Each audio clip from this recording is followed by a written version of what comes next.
Did y'all check out the UFL's opening weekend? Or better yet, did you smell what the UFL was cooking? Former Giants, now San Antonio Brahmas punter Brad Wing made the biggest play over the weekend with a 40-yard touchdown pass on a fake field goal. And of course, we have Brad on now for this week's UFL Spotlight. My man, only Brad Wing could hop on the Zoom interview with shades. I would expect nothing less. How you feeling, my man? Well, I have to tell you, we got a little optics issue here. This is okay. Like doctors got some light sensitivity, so that's the reason for the shades and the visor. All right, yeah, comfortability. It's for comfort, but you can still pull it off. You can still throw the style aspect in there as well, my man. A couple style points, so yeah, it's a win-win. All right, so I know you've talked about this play a million times already, but please break it down for us. That fake field goal for a touchdown, what were your initial thoughts when you guys got the green light to run the fake, and did you even think it was going to work? Well, so we had just kicked a field goal or attempted a field goal, and they iced us, so they called a timeout. And then I was kind of standing there talking to a couple guys on the DC field goal block team while the rest of our field goal team was huddled up with our coach. So I didn't even get the call. I was the last one to get the call that we were doing the fake. The kicker told me, and I was like, oh, okay, let's do it. And it didn't work as planned, I guess. I'm not supposed to throw it to the guy I threw it to. I'm supposed to throw it to that tight end crossing the formation, but he was double covered. So I kind of just looked around the field. I had good blocks up front and found my big guy Millette wide open down the middle of the field. So they're calling it the thick six, and I like that. So Isn't it crazy how it's like the guy that's usually like, I'm open, is never part of the read, but then now when it works out, it's like, dude, I should have got the rock the entire time. You mentioned Millette, rate big man's hands and his yak. He's a stud, man. So that play, it's just a one-read route, right? I'm just supposed to throw it to the one guy, and then all the others are just kind of decoy routes. But Alex has been telling me ever since we put it in, man, look, if you come to me, I'll catch it and I'll get in the end zone. And, we kind of just whatever. Sure enough, game time came, and he was wide open. So I can't speak highly enough of him, man. He runs a 4.8 at 300 pounds. Okay. So look, that's kind of rare. So he's a stud, man. I'm so glad it happened to be him that caught it and got in there. It was awesome. You got to add something on to it. You got to have a counter off of that one. Big man's 1 for 1. He's going to want to go 2 for 2. So talk about this opening weekend as a whole, man. Not just from the Brahmas side of things, but for the entire UFL, man. Give the league some shout-outs. Yeah, no, it's exciting, man. It's obviously good to be back. A lot of these guys playing in this league, man, deserve another opportunity. There's just not enough spots in the NFL for all the talent around, I think. So it's a great opportunity for a lot of guys to showcase what they have. And, it's always good to open up the season with the wins. So we're excited, man. We want to put on for the XFL conference against the USFL conference, and we plan to do that this weekend.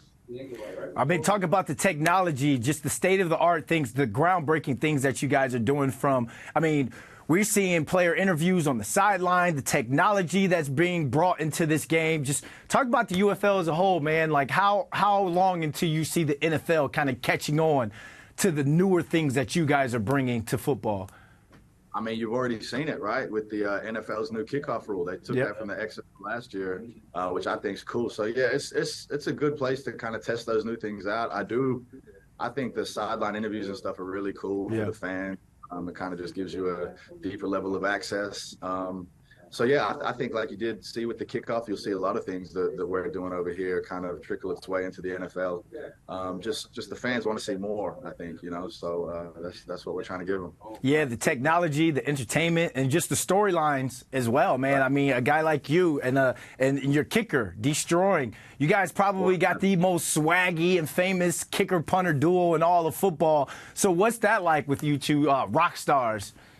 It's awesome, man. I love working with that kid. We got our long snapper, too, who doesn't get enough love. Rex Sunahara, the best snapper in football. Nothing starts without him. So it's a good group we got over here, us three, man. We work well together. We all get along good.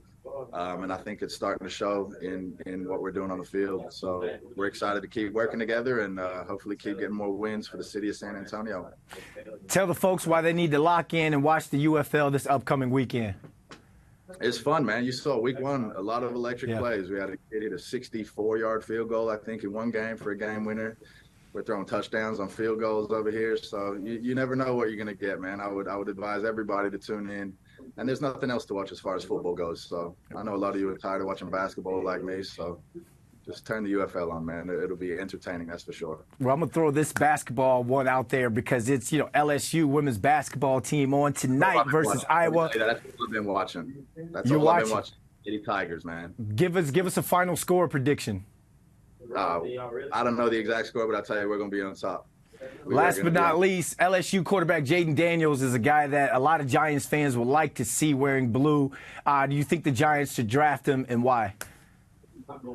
Yeah, I mean, I think that'd be awesome for Giants fans. He's a stud. He obviously showed what he can do in college. I think anywhere would be lucky to have him. If he can end up in a city like New York, I think there's just nothing. The sky's the limit for him if he gets to a place like the Giants. So I think that'd be cool for both parties for sure.